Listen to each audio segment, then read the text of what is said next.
ጤና ይስጥልን የከበረ ሰላምታችን በመላው ዓለም ሆናችሁ ቃል ስፖርት ዩቲዩብ ቻናላችንን ለምትከታተሉ ውድ አድማጮቻችን ሁሉ ይድረስ ብለናል። ከእናንተ ከሆነው ቃል ስፖርት ዩቲዩብ ቻናል ለዚህም ሰዓት መርጠን ያሰናዳላችሁን ስፖርታዊ ጥንቅሮች በቅደም ተከተል እያደረስናችሁ ቆይታ የምናደርግ ይሆናል። እስከ ፕሮግራማችን ፍጻሜ ቆዩን። ላይክ፣ ሰብስክራይብ፣ ሼር ማድረግ ዛሬም እንዳይረሳ። በሀሳብ መስጫ ሳጥናችን ላይ ለምትልኩልን ሀሳብ፣ አስተያየት ድጋፋችሁ ሁሉ እጅግ አድርገን አመስጋኞች ነን። ለ100,000 ሰብስክራይበር ጥቂት ይቀረናል። አጋርነታችሁ ዛሬም እንዳይለየን። በመረጃ ሰዓታችን ውድ አድማጮቻችን በርከት ያሉ ጥንቅሮችን ይዘናል። የአውሮፓ ሀያላንና ታላቅ ክለቦችን ወቅታዊ ጥንቅሮችን በዚህኛው የመረጃ ሰዓታችን እንደ ሁልጊዜው የምናካፍላችሁ ይሆናል። የዓለም ዋንጫ 2 ጨዋታ ብቻ ቀርቶታል። የደረጃውና የፍጻሜው ጨዋታ በጣም ለየት ያሉ መረጃዎችን በዚህም ሰዓት በዓለም ዋንጫ ዙሪያ አሰናድተናል። ምናልባትም አርጀንቲና ትቀጣለች እየተባለ ነው። ጥፋቱን እንነግራችኋለን። በርከት ያሉ አነጋጋሪ የፊፋን ውሳኔዎችም በዚህ ዓለም ዋንጫ ዙሪያ ስናነሳ በመረጃ ሰዓታችን እናካፍላችኋለን።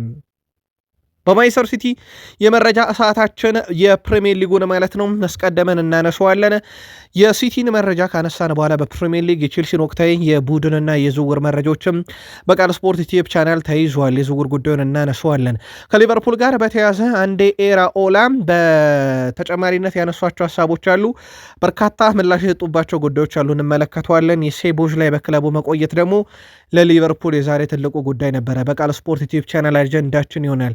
የማንቸስተር ዩናይትድ ወቅታዊ መረጃዎችን ስናነሳ ስማቸው ከካማቪንጋ ጀምሮ እና አሌክስ ስኮት በርካቶች ጋር ደርሷል። የቡድን ወሳኝና ቁልፍ ተጫዋቾች የማንቸስተር ዩናይትድ ቆይታንም እናነሳለን። በማንቸስተር ዩናይትድ የመረጃ ሰዓታችን በርከት ያሉ ጥንቅሮች ተይዘዋል። በአርሰናል የመረጃ ሰዓታችን ዛሬ ፈረመው ወይም ሊፈርም ከስምነት የደረሰው ክርስቶስ ቶሊስን ጨምሮ በርከት ያሉ መረጃዎችን እናነሳለን። ተጫዋቹ ለአርሰናል መምጣቱ ሌሎች ዝውውሮች ላይ ያለው ተጽዕኖ እንዴት ያለ ነው? በአርሰናል እነ ሞርጋን ሮጀርስ እንደዚሁም የአማካኝ ክፍሉን ጨምሮ ከጣሊያን ሊያመጡ ስላሰቡት ተጫዋችና ፋብሪዚዮ ሮማኖ በሰበር ያጋራው መረጃ ይዘናል። እስከ ፕሮግራማችን ፍጻሜ ቆዩን። ላይክ፣ ሰብስክራይብ፣ ሼር ማድረግ እንዳይረሳ። መረጃዎቹን ማጋራችሁ ቃል ነኝ። መልካም ቆይታ ተመኘን። የእንግሊዙ አለቃ ቶማስ ቱሄል ከበርካቶች ጣት የተቀሰረባቸው ለእንግሊዝ መውደቅ ምክንያቱ እሳቸው የተባሉ ናቸው። በነገራችን ላይ አንዳንዶች አርጀንቲና አሸነፈች ከማለት እንግሊዝ ተሸነፈች የሚለው ሞር ትክክለኛ ዘገባ ይሆናል እያሉ ነው። የእንግሊዝ ብሔራዊ ቡድን አሰልጣኝ ቶማስ ቱሄል የደረጃ ጨዋታ ማድረግ እንደማይፈልጉ ገልጸዋል። አንድም የእንግሊዝ እንዲሁም የፈረንሳይ ተጫዋች ይህን ጨዋታ ማድረግ አይፈልግም ሲሉ ቶማስ ቱሄል ይናገራሉ። አክለውን ፍላጎታችን ዓለም ዋንጫ ፍጻሜ መጫወት ነበረ፣ የቻልነውን አደርገናል፣ አልተሳካም። ከፈረንሳይ በአንድ ቀን ያነሰ የማረፊያ ጊዜ ነው ያለን ሲሉ ቅሬታቸውንም በመግለጽ የሙያ ስነ ምግባር ለማክበር ስንል እንጫወታለን፣ ግን እኔ የዓለም ዋንጫ የደረጃ ጨዋታ መጫወት አልፈልግም እያሉ ይገኛሉ። በእሳቸው ችግር እንግሊዝ ወድቃለች የተባሉት ቶማስ ቱሄል እስከ 2028 እንግሊዝን በአሰልጣኝነት ይመራሉ። በቀጣይ ፊታችን ቅዳሜ ምሽት ወይም ከሌሊቱ 6 ሰዓት ከፈረንሳይ ጋር የደረጃ ጨዋታ ያደርጋሉ። ግዴታ ስለሆነብኝ ብለዋል ጨዋታውን የማደርገው። የአርጀንቲና ብሔራዊ ቡድን ጨዋታው ከተጠናቀቀ በኋላ ለየት ያለ ነገር አግኝተዋል። ወደ ቤተሰቦቻችን የአርጀንቲና ብሔራዊ ቡድን ጨዋታው ከተጠናቀቀ በኋላ የጆርዳን ፒክፎርድን ፍጹም ቅጣት ምት ከተመታ እነማን የት ሊመቱ ይችላሉ የሚለውን በውሃ መጠጫው ላይ ለጥፎ ነበር የገባውና እሱን አግኝተውት ነበረ። እነ ጎንዛሌስ እነ ሊዮኔል አንድሬስ ሜሲ ከጨዋታው መጠናቀቅ በኋላ አግኝተውት እየተመለከቱት ነበረና በጣም አነጋጋሪ ሆኗል። ሜሲ በግራ እግሩ እንደሚመታ ወደ ቀኝ መወርወር እንዳለበት የሚገልጽ ጽሑፍ የተጻፈበት ጀምሮ ከሜሲ ጀምሮ ስማቸው የተካተተበት ነበርና በጣም አነጋጋሪ ሆኗል። ከአርጀንቲና ብሔራዊ ቡድን ጋር በተያያዘ ምናልባት አንቶኒ ጎርደን ሜሲ የሚጫወትበት የቀድሞ ክለብን ባርሴሎናን ይቀላቀላል። ሜሲን በቴሌቪዥን ውጤት ሲቀይር አውቃለሁኝ አሁን እኛ ላይ ያደርጎታል ብሎ በጣም አነጋጋሪ ሀሳብ አጋርቷል። የአርጀንቲናን መረጃ እንቀጥል። ከሜሲ ጋር እንግዲህ ለፍጻሜ በቃችሁ አርጀንቲና ቅጣት ከፊፋ ይጠብቃታል ተብሏል። በፎክላንድ ደሴት ወይም የፎክላንድ አይስላንድ ጉዳይ ጋር በተያያዘ የእንግሊዝና የአርጀንቲና ፍጥጫ ይታወቃል። ያ ጦርነት ከዚህ ጋር በተያያዘ ያንን የሚገልጽ ትልቅዬ ባነር አሰርተው ሜዳ ይዘው ገብተው ነበረ። ፊፋ የትኛውንም ፖለቲካ የምልክቶች በስቴዲየም ውስጥ ይዞ መግባት አይቻልም ብሏል። ከዚህ ጋር በተያያዘ ታዲያ በ2014 አርጀንቲናን የቀጣው ፊፋ አሁንም ይቀጣጣል ተብሎ ይታሰባል። ምን አይነት ቅጣት ከፊፋ የሊዮኔል አንድሬስ ሜሲ ሀገር አርጀንቲና ታስተናግዳለች የሚለው በቀጣይ ይጠበቃል። እንግሊዝ በዓለም ዋንጫ በጥሎ ማለፍ ጨዋታ ማለት ነው ከ1 እስከ 10 ያለ ብሔራዊ ቡድንን አልጣለችም። ወይም ከ1 እስከ 10 ያሉ ቡድኖች በዓለም ዋንጫ እንግሊዝን በጥሎ ማለፍ ጨዋታ አሸንፈዋታል። 1998 ጀምሮ 7 ጊዜ ከ1 እስከ 10 ደረጃ ያሉ ብሔራዊ ቡድኖችን ገጥማ ያልሆነላትም አርጀንቲና አትላንታ አንደኛዋ ነበረች። ከሊዮኔል አንድሬስ ሜሲ ጋር በተያያዘ ግን ካላሸነፋቸው ብሔራዊ ቡድኖች ውስጥ አንዱ እንግሊዝ ነበረች። ስላልገጠማት ነበረ፣ ቢገጥማትም ድል አድርጓታል። በእርግጥ እነ ሳውዲ አረቢያን፣ ጃፓን፣ ኔዘርላንድን በፍጹም ቅጣት ምት ካልሆነ በስተቀር በ90 ደቂቃ ሜሲ ድል ማድረግ አልቻለም። እንደውም በሳውዲ አረቢያ የዓለም ዋንጫን የካታሩን በሽንፈትን እንደጀመረ የሚዘነጋ አይደለም። እንግሊዝን ግን ለመጀመሪያ ጊዜ ገጥሞ ሜሲ ድል አድርጓል። 4 ሀገራትን ግን ገጥሟቸው እስካሁን ድል ማድረግ እንዳልቻለ ይታወቃል። ከሜሲ ጋር በተያያዘ ዋይኒ ማርክ ሩኒ እኔ በሜሲ ሁሌ የምተማመናለሁ ብሏል። በእርግጥ የሜሲ አድናቂ እንደሆነ ይታወቃል። ምንም እንኳን ከክርስቲያኖ ሮናልዶ ጋር ተጫውቶ ያለፈ ቢሆንም ምርጫው ግን ሜሲ እንደሆነ ይታወቃል። ሜሲ እግር ኳስ ላይ በጣም ወሳኙ ሰው ነው። ያደረጋቸው ነገሮች በሙሉ ተመልከቱ። ሁሉም ነገር ጨዋታን የሚወስን ነው። ጎሎቹ፣ ያነሳቸው ዋንጫዎች፣ ሁሉ ነገር ይናገራሉ። እናም ሊዮኔል አንድሬስ ሜሲ ለእግር ኳስ መሰረትን የጣለም ሰው ነው። አሁንም እያደረገ ያለው ነገር ሊታመን የማይችል በዛ ላይ ደግሞ እድሜው እንኳን እዚህ ሆኖ እያደረገ ያላቸው ነገሮች ፍጹም አስደናቂ ናቸው ብሏል። ሁሉም ሰው ሊዮኔል አንድሬስ ሜሲ የደረሰበት ደረጃ መድረስ ይችላል፣ ግን ለማንም አይቻልም። ሜሲ ብቻ ነው። አንድ ጊዜ በእግር ኳስ ህይወት ወይም በህይወት ዘመን የምታየው ሰው ሊዮኔል አንድሬስ ሜሲ ይባላል እያለ ነው ዋይኒ ማርክ ሩኒ። በነገራችን ላይ በዓለም ዋንጫ ታሪክ የዓለም ዋንጫን ያሸነፉ ብሔራዊ ቡድኖች ሁሉ የሰለጠኑት በዜጋቸው ነው። የመጀመሪያው የዓለም ዋንጫ ባለድል ኡራጋይ እንደነበረች ይታወቃል። አሰልጣኟ አልቤርቶ ኡሲፒስ ይባላሉ። ኡራጋይ ናቸው በዜግነታቸው። ሁለተኛውን የዓለም ዋንጫም ያነሳችው ጣሊያን ናት። አሰልጣኙም ጣሊያናዊ ቪቶር ፖዛ ናቸው። ሶስተኛው የዓለም ዋንጫም ጣሊያን ስትበላ ቪቶር ፖዛ አሰልጣኝ ነበሩ። ከዛ በኋላ በጀርመኑ የዓለም ጦርነት ቀስቃሽነት ያ ሰው የበላ ንብረት የወደመ ጦርነት ሲከሰት በሁለተኛውና በመጀመሪያ የዓለም ጦርነት ማለት ነው የዓለም ዋንጫ ተቋረጠ። ከዛ በኋላ ሲመለስም ኡራጋይ ነበረች ባለ ክብር። አሰልጣኙ አሁንም ኡራጋይ ናቸው። በጣም አስገራሚ ነገር ብታምኑም ባታምኑም በዓለም ዋንጫ የ96 ዓመት ታሪክ ውስጥ አሁንም የዓለም ዋንጫን የሚበላው ብሔራዊ ቡድን በዜግነት በሚያሰለጥነው ዜጋ ነው። ሊዮኔል ስካሎኒ አርጀንቲናዊ ናቸው። ሉዊስ ዴላ ፎንቴ ስፔናዊ ናቸው። የትኛውም ብሔራዊ ቡድን ቢበላ የዓለም ዋንጫ በታሪክ የበሉ ሀገራት በሌላ ዜጋ አሰልጣኝ እየሰለጠኑ ሳይሆን በራሳቸው ዜጋ እየሰለጠኑ ነውና ሀገራት ያንን ቢሞክሩ ማሳያ ሊሆን ይችላል። የዘንድሮም እንግሊዝ አወዳደቅ የአርጀንቲና ሊዮኔል ስካሎኒ፣ የስፔን ሉዊስ ዴላ ፎንቴ መሆንና ያለፉት የ96 ዓመታት ታሪክም ያንኑ የሚያሳይ ነው። ፊፋ ከዓለም ዋንጫ ፍጻሜ በፊት በሚኖረው ጋዜጣዊ መግለጫ የሚገኙ ደጋፊዎች ክፍያ መጠየቁ በጣም አነጋጋሪ ሆኗል። የትኬት ዋጋው ለአዋቂዎች 60 እንዲሁም ለልጆች 26 ፓውንድ ሆኗል። በተጨማሪም ከሪዮ ፈርዲናንድ ጋር ፎቶ ለመነሳት 126 ፓውንድ ፊፋ ጠይቋል። ምክንያቱም የሪዮ ፈርዲናንድ ቅጥር በአሁኑ ለፊፋ ነው። ሪዮ ፈርዲናንድ በፊፋ የዓለም ዋንጫውን ምድብ ድልድል እንዲመራ ተቀጥሮ እንደነበረም የሚዘነጋ አይደለምና የምስል መብቱም በፊፋ እጅ ነው ያለው። ስለዚህ ከሪዮ ፈርዲናንድ ጋር ፎቶ ሲነሱ 126 ፓውንድ ይከፍላሉ። የፕሬስ ኮንፈረንስ ላይ ሲገኙ 60 እንዲሁም ለአዋቂዎች 26 ደግሞ ለታዳጊዎች ፓውንድ ይከፈላል እያለ ነው የዣን ኢንፋንቲኖ አስተዳደር ፊፋ። ህመም ስላለብኝ ያማልን ለመደገፍ ወደ አሜሪካ ላቀናም እያሉ ነው የላሚን ያማል ወላጅ አባት። የላሚን ያማል ወላጅ አባት ሙኒር ናዝራዊ በድንገት የሚጥል ህመም እንደገጠማቸው ተናግሯል። የሚጥል በሽታ ስላለብኝ ረጅም በረራ ማድረግ አልችልም፣ በየቀኑ መድኃኒት ወስዳለሁ ሲሉ ተደምጠዋል። አክሎም ደስታና ጭንቀት ተዳምሮ ህመም ሊገጥመኝ ይችላል። ከመጓዜ በፊት በአካባቢ ያሉ ሰዎች ማሰብ አለብኝ። ችግር መፍጠር ስለማልፈልግ ከቤት ሆኜ ልጄን ደግፋለሁ እያሉ ነው። ምናልባት በአባትና ልጅ መካከል እውነት እንደተባለው የተፈጠረ ችግር ኖሮ ወይንስ እሳቸው እንዳሉት የሚጥል በሽታቸው አሜሪካ ወስዶ ልጃቸውን እንዲደግፉ ስለማያደርጋቸው የሚለው ጉዳይ አሁን መነጋገር ሆኗል። የላሚን ያማል አባት ግን የዓለም ዋንጫ ፍጻሜ ጨዋታን አልገኝም ሲሉ ተደምጠዋል። የአሜሪካው ፕሬዚዳንት ዶናልድ ጄ ትራምፕ በታሪክ ለመጀመሪያ ጊዜ ያስተናጋጅ ሀገር ሆነው የሀገራቸውን የመክፈቻ ጨዋታ ያልተከታተሉት ሰው የአሜሪካው ፕሬዚዳንት ምን ነው ቢባሉ ስራ በዝቶብኛል እያሉ ነው። የመካከለኛው ምስራቅ ጦርነት ዳግም አገርሽቶ አሁንም የሰው ነፍስ እየቀጠፈ ንብረት እያወደመ የኢኮኖሚው ጦርነት በተለይ በታዳጊ ሀገራት ላይ ተባብሶ እንደቀጠለ ይታወቃል። እሳቸው የሚመሩት ጦርነት ሲቀጥል፣ በአሁኑ ግን በእሁዱ የፍጻሜ ጨዋታ በስቴዲየም እገኛለሁ እያሉ ነው። የፍጻሜ አሸናፊ ቡድን አምበል ዋንጫውን ከፕሬዚዳንት ዶናልድ ጄ ትራምፕ እጅ ይቀበላል። ሊዮኔል ሜሲ ከአርጀንቲናን እንዲሁም ሮድሪ ስፔንን በአምበልነት እየመሩ ወደ ሜዳ ሲገቡ ወይ ሮድሪ ከስፔን ጋር ወይ ሊዮኔል አንድሬስ ሜሲ ከአርጀንቲና ጋር ሻምፒዮንነታቸው ከአሜሪካው ፕሬዚዳንት ዋንጫ እንዲቀበሉ ያደርጋል።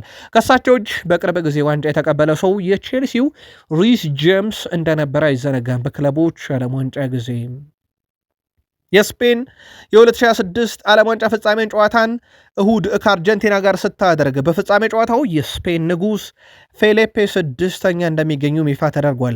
የሀገሪቱ ንጉሥ ስፔን ፈረንሳይን አሸንፋ ለፍጻሜ ስትበቃ በደስታ እየጨፈሩ የሚያሳይ ተንቀሳቃሽ ምስል እንዲሁ ተለቆ እንደነበረ የሚዘነጋ አይደለም። ንጉሱ ለአሰልጣኝ ሉዊስ ዴ ላ ፎንቴ ደውለው እንኳን ደስ አለህም ማለታቸው ተረጋግጧል። እሁድ በኒውዮርክ ከተማ በሚካሄደው የፍጻሜ ጨዋታም ላይ ከነ ቤተሰቦቻቸው የስፔኑ ንጉሥ ሀገራቸው ስፔን ከአርጀንቲና ጋር በምታደርገው የፍጻሜ ጨዋታ ላይ ይገኛሉ ተብሎ ይጠበቃል። ምናልባት በቃል ስፖርት ዩቲዩብ ቻናል በማለዳውም ጠነቀራችን የዓለም ዋንጫ ሁለቱ ደርሰዋል፣ ስፔን ከአርጀንቲና። አሌክሲስ ማካሊስተር እንኳንም ኳስ የሚጫወቱ ሁለት ብሔራዊ ቡድኖች ለፍጻሜ በቁ ምርጥ ጨዋታ ይሆናል እያለ እንደነበረ ይታወቃል። ውድ አድማጮቻችን የዓለም ዋንጫ ምናልባት በሜሲ ተአምር አሁንም አርጀንቲና ዋንጫ የምትበላበት ወይንስ እንደ ቡድን በጣም ምርጥ ናት የምትባለው ስፔን? ምልከታዎቻችሁን የእናንተን እይታ ግን ብታደርሱን ደስ ይለናል። ከዓለም ዋንጫ ወጣ ስንል በሪያል ማድሪድ በኩል አሰልጣኝ ጆዜ ሞሪኒዮ ቡድናቸው ላይ ትልልቅ የሚባሉ ውሳኔዎችን እየወሰኑ እንደሆነ ይታወቃል። በዝውውር መስኮቱ ላይ ነቃ ተሳትፎን እያደረገ ነው ቡድናቸው። ከዛ በተጨማሪም ደግሞ ውድ ቤተሰቦቻችን በሪያል ማድሪድ ውስጥ ያሉ ተጫዋቾችን የወደፊት እጣ ፈንታን በተመለከተ ጥቂት የሚባሉት ላይ ወሰኗል። ቀሪዎቹን በፕሪሲዘን ማለታቸው ይታወቃል። በእርግጥ እሳቸው አብዮታዊ ለውጥ አላደርግም የተወሰኑ ለውጦችን ብቻ ነው ማለታቸው የሚዘነጋ አይደለም። በቀጣይ የውድድር ዘመን ሪያል ማድሪድን ፍሬድሪኮ ቫልቬርዴ በአምበልነት እንዲመራ ካጸኑ በኋላ ቪኒሺየስ ጁኒየር ሁለተኛ፣ ቲቦት ኮርቷ ሶስተኛ፣ ሮድሪጎ ጎኤሽ አራተኛ አምበል ሆነዋል። ምናልባት የፍሬድሪኮ ኮዛ ቆይታና የኦሬል ቹዋሚኒ ስለተረጋገጠም ብዛም ላያስጨንቅ ይችላል። ቪኒሺየስ ጁኒየር ግን ሁለተኛ አምበል ሲሆን ምናልባት በቡድኑ የመቆየቱን ሂደት በደንብ በዘላቂነት የታሰበበት መሆኑን ማሳያ ሲል ሌሮ ስፖርት ዛሬ በፊት ገጹ ላይ ይዞት ወጥቷል። ቃል ስፖርት ላይ ናችሁ ውዶቻችን። ከሀገር ቤት እስከ ባህር ማዶ የተመራረጡ ስፖርታዊ ጥንቅሮችን ከምታደምጡበት የዩቲዩብ ቻናላችን የመረጃ ሰዓታችን ላይ ትገኛላችሁ። የምሽቱን መረጃ እየተከታተላችሁ ነው። ላይክ፣ ሰብስክራይብ እና ሼር እያደረጋችሁ ቆዩን።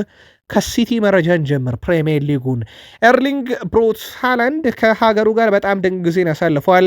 በዓለም ዋንጫው በርካታ ግብ ካስቆጠሩት ከሊዮኔል አንድሬስ ሜሲ ከኬሊያን ምባፔ ቀጥሎ የሚገኘው ሰው እንደሆነ ይታወቃል። ኖርዌይን አሁን የእግር ኳስ ካርታ ላይ አስቀምጠናታል የሚለው ኤርሊንግ ብሮት ሃላንድ ይሄ ለእኛ ትውልድ በጣም አስደናቂ ነው ብሏል። ስለ ቀጣዩ ጉዞም ይናገራል ኤርሊንግ ብሮት ሃላንድ። በቀጣይነት ደግሞ ከማንቸስተር ሲቲ ጋር 2 ዓመት ያጣነውን ዋንጫ እንመልሳለን እያለ ነው። ስለ ሲቲ ቆይታውም ተጠይቆ ነበር። በሲቲ ኮንትራት አለኝ፣ በሲቲ በጣም ደስተኛ ነኝ፣ አሁን ሙሉ ትኩረቴም ከማንቸስተር ሲቲ ጋር ነው፣ በቀጣይም ከቡድኑ ጋር ዋንጫ ማንሳት እፈልጋለሁ ብሏል። ከአዲሱ አሰልጣኝም ጋር ለመስራት ጓጉቻለሁ የሚለው ኤርሊንግ ብሮት ሃላንድ በማንቸስተር ሲቲ ደስተኛ መሆኑን ይናገራል። በርካቶች ጥርጣሬ፣ ስጋት የነበራቸው የአሰልጣኝ ፔፕ ጋርዲዮላ ስንብትና ስሙ በብዛት ከሪያል ማድሪድም ከባርሴሎናም ጋር መነሳት ተከትሎ ሊለቅ ይችላል የሚል ነው። ተጫዋቹ ግን ከሲቲ ጋር ዋንጫ የማንሳት ህልም አለኝ ሲል ተደምጧል። ቼልሲ በዝውውር መስኮቱ የአማካኝ ስፍራውን ለማጠናከር በርካታ አማራጮችን እያየ ይገኛል። በተለይም ሰማዮቹ የ25 ዓመቱ ኤንዞ ፈርናንዴዝ በዚህ ክረምት ክለቡን ሊለቅ የሚችልበት ሰፊ እድል አለና አማራጮችን እየተመለከቱ ነው። በዩናይትድ በጥብቅ የሚፈለገውና በቅርብ ሳምንታት ውስጥ ወኪሉን ያናገሩት ማኖ ኮኔ በአርሰናል ዝርዝር ውስጥ ያለ ነው። በጣም አስደናቂ ጊዜን እያሳለፈ ይገኛል። ከፈረንሳይ ጋር ሮማዎች ተጫዋቹን ለሚፈልግ የትኛውም ክለብ እስከ 50 ሚሊዮን ዩሮ ለጥፈው ለንግግር ክፍት እንደሆኑ ይታወቃል። አንደኛው ክለብ አሁን ቼልሲ ሆኗል። በማንቸስተር ዩናይትድ በጥብቅ ይፈለጋል ተጫዋች እንደሚታወቀው። ቼልሲዎችም ግን ኤንዞ ፈርናንዴዝን 100% የሚያጡት ከሆነ ወደዚህ ዝውውር በይፋ ይገባሉ ተብሎ ይጠበቃል። በተጫዋቹ በኩል እስካሁን ምርጫው ያለው ወይም ወደዚህ መቀላቀል እፈልጋለሁ ያለው አንዳችም ነገር የለም። በእርግጥ ይፋ ጥያቄም እስካሁን አልቀረበም። ቼልሲ ከኮሞ ለቻሎባ የሚመጡ ጥያቄዎችን ሁለቱን ውድቅ አድርጓል። አሁን በርከት ያሉ መረጃዎች እየወጡ የሚገኙት በኮሞ በኩል ለቼልሲ ጥያቄ በጣም ቅርብ የሆነ ሂሳብን ሊያቀርቡ ነው ተብሏል። በሁለቱም አካላት መካከል የመጨረሻ ስራዎችን ለመስራት በኮሞ በኩል በተለይም በጣም ተነሳሽነት ያለ ትሮቨር ቻሎባን የግላቸው ለማድረግ በተጫዋቹም በኩል ፈቃደኛ እንደሆነ ይታወቃል። በቀጣይነት በቋሚነት መሰለፍ የሚችልበትን ክለብ መቀላቀል ስለሚፈልግ ማለት ነው። ቼልሲዎች በተጫዋቹ በኩል የጠየቁትን ገንዘብ ያክል ከቀረበላቸው በተጫዋቹ በኩል ለመልቀቅ አስቀድመውን ፈቃደኛ እንደነበሩ የሚዘነጋ አይደለም። ቼልሲ በተቃራኒው የሚያመጣቸው በጣም ልምድ ያላቸውን ተከላካዮች እያሰሰም እንደሆነ ይታወቃል። እኛ ስንመጣ ያጋጠመን ምናልባት ከሁሉ የከፋው ዜና 5 ተጫዋቾች ተጎድተው ማግኘታችን ነው ብዬ እላለው እያሉ ነው። አንዴ ኤራኦላ ጄደን ዳንሳም እንኳን ከ21 ዓመት በታች ቡድን ጋር ሲጫወት ተጎድቶ ስለነበር ከኛ ጋር መጀመር አልቻለም። በእርግጥ ጉዳቶች የተለያዩ ናቸው። ከ5 ጉዳቶች ውስጥ 3ቱ የረጅም ጊዜ ጉዳቶች ሲሆኑ አንዳቸውም በተለይ የማገገም ደረጃ ላይ እያንዳንዳቸውም የማገገም ደረጃ ላይ ናቸው። ስቴፋን ባስቲች ቀስ በቀስ እየተሻለው ቢሆንም አሁን ከኛ ጋር ልምምድ ዝግጁ አይደለም፣ እንዲሁም ዋታሪ እንደውም እየጠበቅን ነው ብለዋል። እናም እሳቸው በሊቨርፑል በጣም ፈታኙ ነገር የገጠመኝ የጉዳት ሁኔታ ነው ሲሉ ተደምጠዋል። አንዴ ኤራውላ ከረፍት ስለሚመለሱም ተጫዋቾች ተጠይቀው ነበረ። በአሁኑ ጊዜ ተጫዋቾች በአጠቃላይ በጣም ፕሮፌሽናል ናቸው። በክረምት ረፍት ጊዜ የሚሰሩት የአካል ብቃት ፕሮግራም ያሏቸው፣ ስለዚህ ብዙውን ጊዜ ጥሩ ዝግጅት አድርገው ነው የሚመለሱት ብለዋል። አንዳንዶች ከሌሎች የተሻለ ዝግጁ ናቸው፣ ሌሎች ደግሞ ገና እየደረሱ ነው። ነገር ግን ለመዘጋጀት በቂ ጊዜ አለን፣ በቂ ሳምንታት አለን፣ ለፕሪሚየር ሊጉ በደንብ ተዘጋጅተን ነው የምንጀምረው ሲል ተደምጠዋል። አንድ ኤራውላ በዓለም ዋንጫ በተቃራኒ የሚፋለሙት እና አንዱ ሻምፒዮን ሆኖ ስለሚመለሰው ወይ ቪክተር ሙኒዝ ወይ አሌክስ ማካሊስተር ተጠይቀው ነበር። የዓለም ዋንጫውን የሚያነሳ ተጫዋች በእኛ ቡድን ይኖራል። አሁን ግን አሌክሲስ ማካሊስተር ይሁን ወይ ቪክተር ሙኒዝ እኛ አናውቅም፣ ግን ከሁለት አንዱ የዓለም ዋንጫን አሸንፈው ይመጣሉ ብለዋል። ስለ ቪክተር ሙኒዝ ተጠይቀው ነበር። ወደኛ የተቀላቀለው በጣም ታላቅ ስኬት ለማሳካት ስለሚጠር ነው። ትልቅ ግብ ያለው ተጫዋች ሆኖ ባለበት ጊዜ ነው ወደ ሊቨርፑል የመጣው ብለዋል። እሳቸው ብዙ ቦታዎችን መሸፈን ይችላል፣ በቀኝም በግራ እግሩ መጫወት ይችላል። ከዚህም በተጨማሪ የምንፈልገው ከፍተኛ የስራ ጥራት ያለው ቪክተር ሙኒዝ ብለዋል። እሱን እዚህ ከኛ ጋር ለማየት በጣም እንጓጓለን። ምንም እንኳን እሱና ማካሊስተር ለተወሰነ ጊዜ መጠበቅ እንዳለብን ብናውቅም ብለዋል። ምክንያቱም የዓለም ዋንጫ ጨዋታ የሚያደርጉ ተጫዋቾች እረፍት ይሰጣቸዋል። ስለዚህ በቀጣይነት የክለብ እግር ኳስ ከመጫወታቸው በፊት እረፍት እንደሚያደርጉ የሚዘነጋ አይደለም። የሊቨርፑሉ የመሃል ሜዳ ተሰላፊ ዶሚኒክ ሶቦስላይ ውሉን ለማራዘም ከስምነት ደርሷል። አሁን ላይ በሁለቱ ወገኖች መካከል በጋራ ለመቀጠል ከስምነት መድረሳቸው ለክለቡ ቅርብ የሆኑ ምንጮችም አረጋግጠዋል። ሃንጋሪ አማካይ ዶሚኒክ ሶቦስላይ በሊቨርፑል ቤት የረጅም ጊዜ ኮንትራት እንደሚፈርምም ተነግሯል። ዶሚኒክ ሶቦስላይ የሊቨርፑል ያለፈው ዓመት የዓመቱ ምርጥ ተጫዋች በመባል መመረጡ ማይዘነጋም። ያ ብቻ አይደለም፣ ሊቨርፑል በጣም በተቸገረበት ሰዓት ለቡድኑ የደረሰ ሰው እንደሆነ የሚታወቃል። በነገራችን ላይ የዶሚኒክ ሶቦስላይ በጣም አስገራሚ ነገር የአማካይ ስፍራ ተጫዋች ነው፣ ግን አርኔ ስሎት በቸገራቸው ይሆነኛል ይጠቅመኛል ብለው ሲያስቡ የቀኝ ተመላላሽ አድርገው እንዳጫወቱት ይታወቃል። ዶሚኒክ ሶቦስላይን በኮንትራቱ በኩል 28 ኮንትራት ነበረው። አሁን እስከ 2032 ይቆያል። ተጨማሪ 4 ዓመትን ኮንትራት ይፈርማል ማለት ነው። ይሄ ለሊቨርፑል ጥሩ የሚባል ዜና ነው። በዚህ ሰዓት ላይ እንደ ዶሚኒክ ሶቦስላይ ያለ ጥራት ያለው ተጫዋች እናምጣቢ ሊቨርፑል ስንት መክፈል እንደሚጠበቅበት ምንም ጥያቄ የለውም እና በጣም ወሳኙ ተጫዋች በሊቨርፑል ኮንትራቱን አራዝሟል። ዩናይትድ ስታንድ በርከት ያሉ መረጃዎችን ይዞ ወጥቷል። ከዝውውር ጋር በተያያዘ አጠር አድርገን እንንገራችሁ። ለማንቸስተር ዩናይትድ ደጋፊዎች የካማቪንጋ ጉዳይ ወሰብሰብ ያለ ነው። ሞር የተጫዋቹ ፍላጎት ላይ ይወስናል ብለዋል። የባሌባ ዝውውር ላይ ብቸኛው ችግር ከብራይተን የተጠየቀው የዝውውር ሂሳብ ነው ብሏል። ከኮኔ ዝውውር ጋር በተያያዘ ዩናይትድ ስታንድ ይዞት በወጣው መረጃ በኮኔ ጉዳይ ላይ ዩናይትድ ውይይት አድርጓል፣ ግን ሌሎችንም አማራጮች እያየ ስለሆነ ብቸኛው አማራጭ አይደለም ብለዋል። በርንማውዝ ለስኮት ዝውውር 80 ሚሊዮን ፓውንድ ይፈልጋል። ይህም ለዝውውሩ እንቅፋት ሆኗል። ከዛ በተጨማሪ ማንቸስተር ዩናይትዶች ሉዊስ ሻልን ይፈልጉታል። ኒካስል 45 ሚሊዮን ፓውንድ እንደለጠፈበት ይታወቃል። ማይክል ካሪክ ዶርጉን እንደ ክንፍ በማጫወት ሉዊስ ሻልን በግራ መስመር ተመላሽነት ማጫወት ይፈልጋሉ።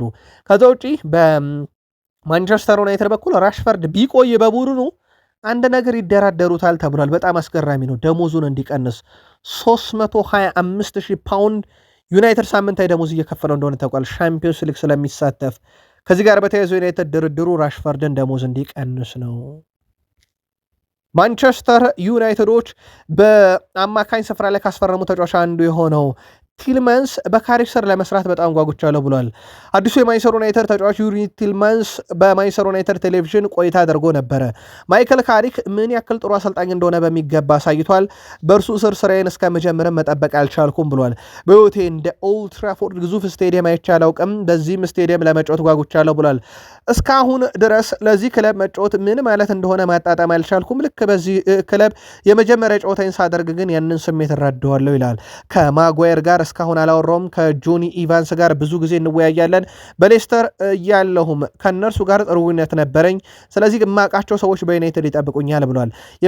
የምታወቅባቸውን ድንቅ ግቦች በዚህም እንደማስቆጠራቸው ተስፋ አደርጋለሁ። ለደጋፊዎች በጣም የሚተማመኑበት ሰው መሆን እፈልጋለሁ። የዩናይትድን ታሪክ ከሚመልሱትም አካለ መሆን ሻለው እያለ ይገኛል ዩሪ ቲልመንስ በማንቸስተር ዩናይትድ ቲቪ ከነበረው ቆይታም። በነገራችን ላይ ማንቸስተር ዩናይትድ 2018-19 ተጫዋቹን የማስፈረም እድል ነበረው፣ ግን በወቅቱ ፖል ላቤለ ፖግባ በዩናይትድ እንደሚቆይ ሲታወቅ ዝውውሩ ቀረ። በተጨማሪ ማንቸስተር ዩናይትድ ክርስቲያን ኤሪክሰንን ከማስፈረሙ በፊት ዩሪ ቲልመንስ በሌስተር ሲቲ ቤት ያለው ኮንትራት እያበቃ ነበርና ጥያቄው ቀርቦ ነበር። በወቅቱ የዩናይትድ አለቃ የነበሩት ኤሪክ ቴንሃግ ከሱ ይልቅ ክርስቲያን ኤሪክሰን ወደ ማንቸስተር ዩናይትድ እንዲመጣ አደረጉና የዩሪ ቲልመንስ ዝውውር ቀረ። በስተመጨረሻም በሶስተኛው አጋጣሚ ግን አግኝቶታልና 2 ጊዜ ዩናይትድ ዩሪ ቲልመንስ የማስፈረም እድል ነበረው። በሶስተኛው ግን የግሉ አድርጎታል።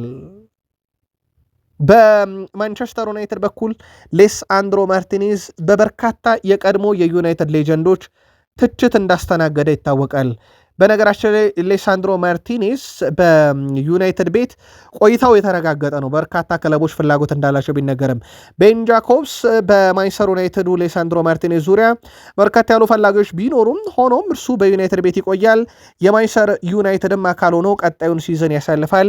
በርካታ ፈላጊዎች ቢኖሩትም ብሏል። በተለይም አትሌቲኮ ማድሪድ ቢፈልገው ማለት ነው። ሌሳንድሮ ማርቲኔዝ ብዙ ትችቶች ቢቀርቡብኝም ብዙ አሊታዎች ነገሮች ቢኖሩም እኔን ያበረታኛል እንጂ ሸብረክ አያደርገኝም እያሉ ነው። በነገራችን ላይ ከሰሞኑ የጋሪ ኔቭል ሀሳብ በብዙ እንዳስቆጣቸው ይታወቃል። እንዲህ አይነት ንግግሮች ለምደናል እያለ ነው። በነገራችን ላይ እሱ በዩናይትድ ሳለ በእርግጥ እነ ኒኪ ቤት፣ ፖል ስኮልስ እንዲህ አይነት ትችቶችን ሲያደርሱበት ነበር። ለማንኛውም በዩናይትድ እቆያለሁ ሲል ተደምጧል።